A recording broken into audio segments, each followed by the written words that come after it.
Assalamualaikum warahmatullahi wabarakatuh. Selamat berjumpa kembali Bapak Ibu. Pada pertemuan kali ini kita akan membahas mengenai course creator pada iLearn versi terbaru.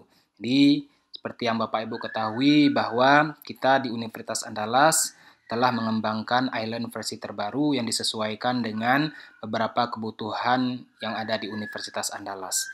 Sebelum membahas lebih detail mengenai course creator ini, kita akan sedikit lebih detail membahas mengenai apa saja fitur-fitur yang ada di iLearn terbaru, kemudian juga apa fungsi dari course creator itu sendiri. Baik Bapak Ibu, kenapa kita mengembangkan iLearn versi terbaru ini? Tentunya karena sesuai dengan tuntutan dari aplikasi itu sendiri. Karena aplikasi perlu dikembangkan, perlu ditingkatkan kapasitasnya, perlu ditingkatkan keamanannya, dan sebagainya. Selain itu, tentunya ada fitur-fitur lain yang membuat iLearn kita menjadi lebih menarik. Pertama, tentu tampilan iLearn terbaru lebih sederhana dibandingkan dengan iLearn sebelumnya. Bapak Ibu nanti bisa membandingkan versi lama dan versi yang baru. Kemudian, performanya lebih baik karena tadi aplikasi terus berkembang sehingga seiring dengan perkembangan teknologi, maka performa iLearn versi terbaru lebih baik dari versi sebelumnya. Kemudian yang paling penting adalah adanya integrasi dengan Office 365. Sehingga Bapak Ibu bisa login pada iLearn hanya dengan menggunakan email Universitas Andalas. Selain itu, kita tentunya juga bisa memanfaatkan fasilitas yang ada pada Office 365 seperti fasilitas penyimpanan pada OneDrive ataupun fasilitas di MS Teams. Sehingga kita bisa mengintegrasikan antara Office 365 dan juga iLearn yang kita gunakan. Ini tentunya sangat bermanfaat sekali karena dengan adanya OneDrive misalnya, kita bisa menyimpan file pada iLearn kita hingga 5 tera. Berbeda dengan yang sebelumnya, kita hanya bisa menyimpan file di iLearn kita sangat terbatas sekali.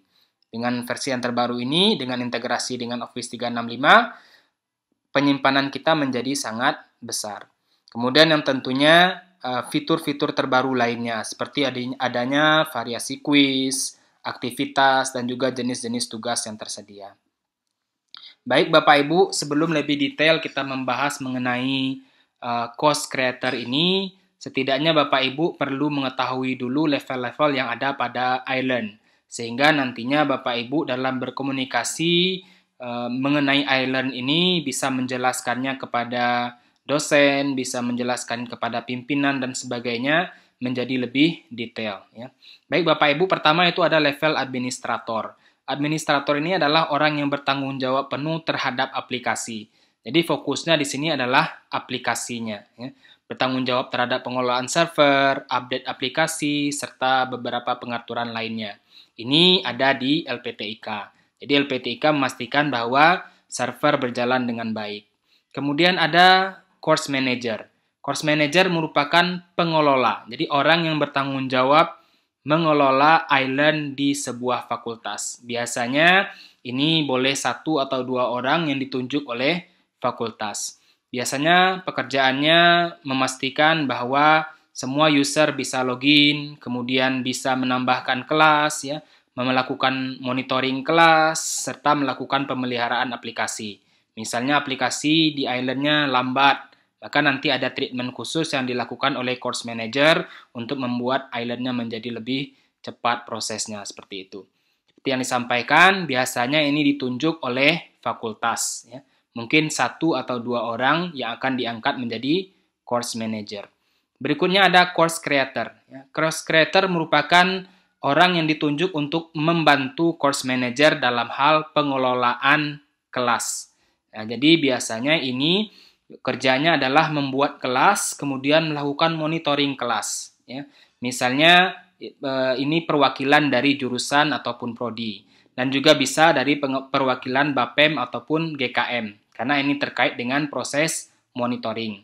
Seperti yang Bapak Ibu ketahui bahwa yang ikut pelatihan ini kita utamakan adalah perwakilan dari jurusan, baik berupa BAPEM ataupun GKM, yang nantinya bisa menambahkan kelas pada jurusannya masing-masing dan juga bisa melakukan evaluasi dan monitoring pelaksanaan pembelajaran daring.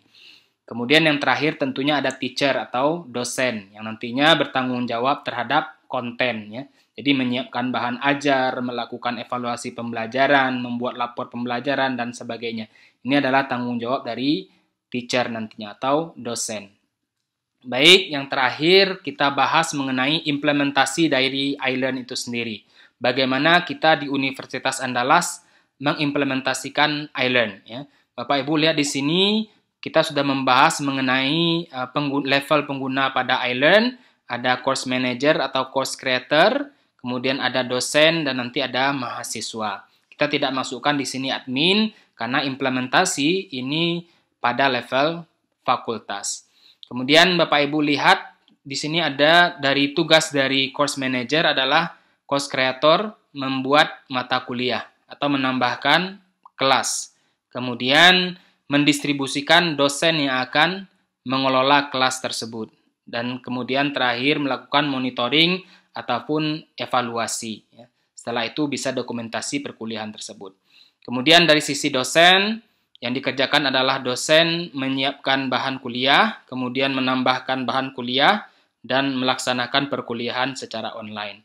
Karena pelatihan kita kali ini fokus pada course creator, maka kita akan belajar bagaimana mengelola kelas sebagai course creator. Ada beberapa hal nanti yang akan kita bahas di kelas ini atau di pelatihan ini. Pertama mengenai course management, bagaimana kita menambahkan kelas, memberikan informasi kelas, kemudian juga bagaimana menghapus kelas. Kemudian ada user management, bagaimana kita menunjuk dosen untuk mengelola kelas tersebut, ataupun kita bisa menambahkan non-editing teacher, ataupun kita bisa menambahkan mahasiswa secara manual nantinya. Kemudian ada fitur monitoring dan reporting, bagaimana kita bisa menggunakan aplikasi iLearn kita untuk memonitor aktivitas perkuliahan.